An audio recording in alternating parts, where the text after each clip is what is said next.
यदि गृहस्थ में है, स्त्री शरीर है, तो अपने पति को भगवान मान करके, सास ससुर को भगवान मान करके पूरी गृहचर्या करते हुए उसे भगवान को समर्पित कर देना। किसी पर पुरुष की तरफ आंख उठा के भी काम भाव से न देखना।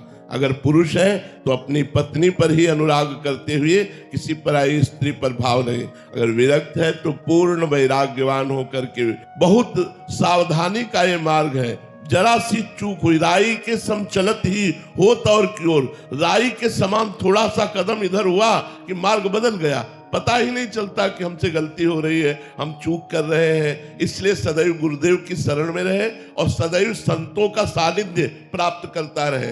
ये जरूर ध्यान रखे कि हमारा जीवन केवल प्रभु के लिए है, कहीं हमारे जीवन में चूक ना होने पावे।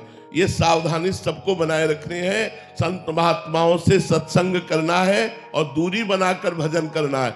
उनको भी भजन करने दो और आप भी भजन करो, नहीं तो त्रुटि हो जाएगी।